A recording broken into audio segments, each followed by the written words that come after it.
by his family if I could help them because I'm the doctor. I go to help them in another world. And when I come back, I find out if it has worked or not. I knew the community was holding a trance dance that evening. The shaman gave me his permission to stay and watch.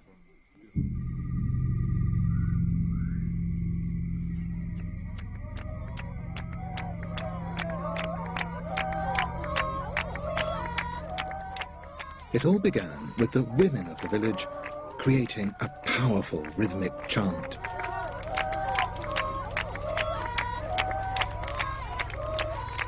Then the dance began, and orchestrating it was the shaman himself.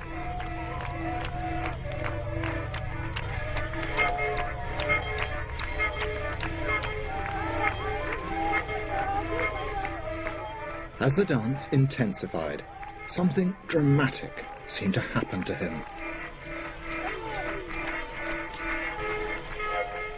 He seemed to lose himself in the rhythm, become detached from what was happening around him.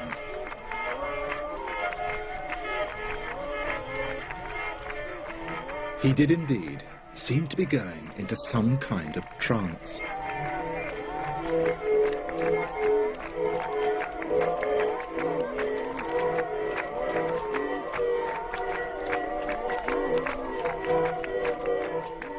Then he fell to the ground, unconscious.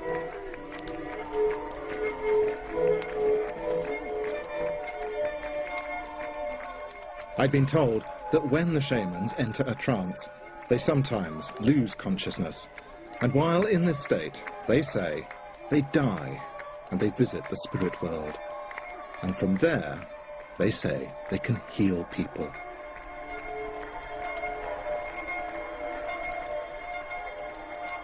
Lewis Williams had discovered the vital role that trance played for the San people.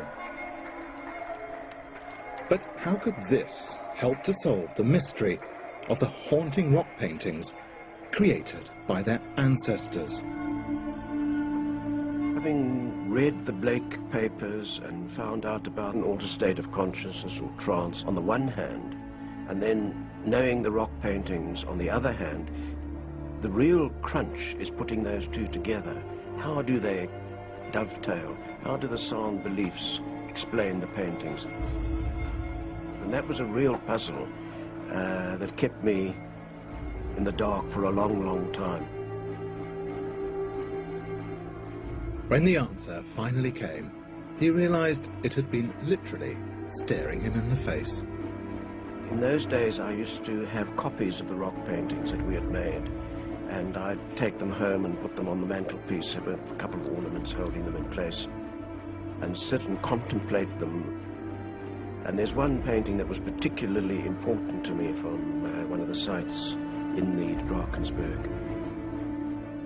It was a copy of the same rock painting Lewis Williams had shown me in the mountains. And then one day, looking at this particular painting, it just clicked. What was going on here? On the left-hand side of the painting, there's an eland, and it suddenly occurred to me that this eland was dying.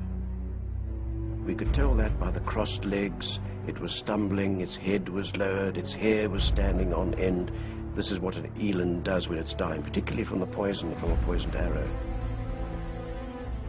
Next to it, and holding its tail, was a man, and his legs were also crossed. And he had hoofs, beautifully painted, cloven eland hoofs. And he had hair standing on end. And well, then it was obvious. He was dying, the eland was dying. And so it became clear that the paintings were not pictures of everyday life. They were about spiritual experience in trance.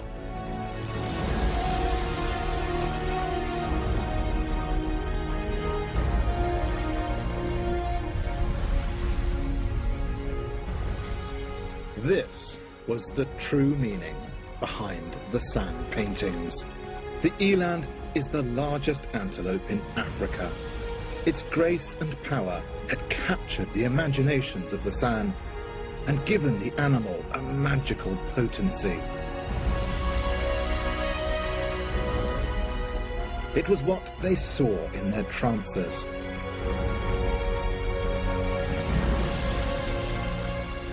The paintings that the San had made weren't about hunting. Instead, they were recreating their hallucinatory encounters with the animal by painting them onto the rock surface.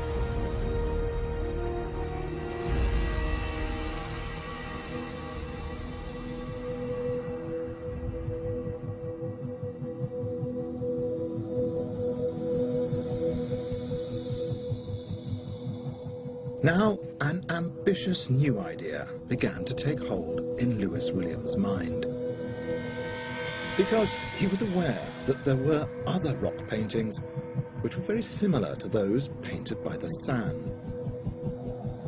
These were many thousands of years older, the earliest pictures ever created.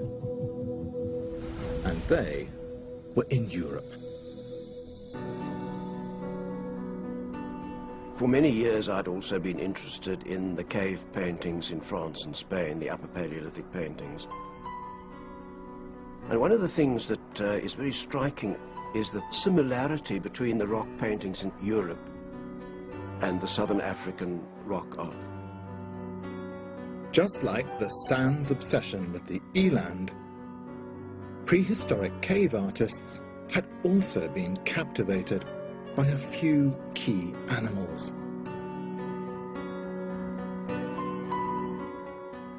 And as with the images in South Africa, European paintings seemed to graft features of animals onto the human body, to create strange new creatures. But above all, there was one inexplicable feature shared by both San and European paintings, which intrigued Lewis Williams. What we've got here is a tracing of a painting made by the San Bushmen, probably about 200 years ago. It shows a picture of an eland, with some San figures surrounding the animal. But there's also something else. The artist has scattered dots across the whole image. Ring any bells?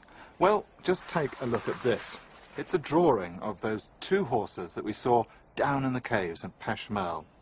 And that too has got this strange patterning of spots all over it.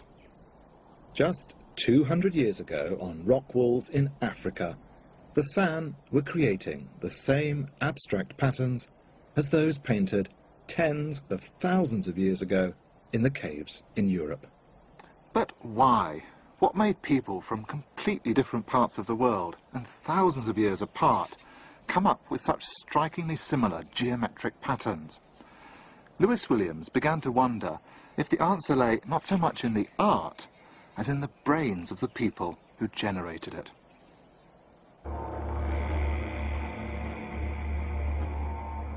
Now, in southern Africa, we knew that the art came out of trance experience, altered states of consciousness. So it's a simple matter then, of course, to turn to people who have studied altered states of consciousness in laboratory work and ask them what happens to the brain when people go into an altered state. And it was then that we learnt that when people going into an altered state, the first thing they see is zigzag lines, bright, flashing zigzag lines, as in a migraine headache, for example, or clouds of dots, or grids. And they see these things because they are wired into the human brain. All our brains work the same way, regardless of who we are or where we're from. Physically, our brains haven't changed since humans first evolved. This means that if our brains are stimulated, say, put into a trance, they'd respond in the same way as the brains of our ancient ancestors.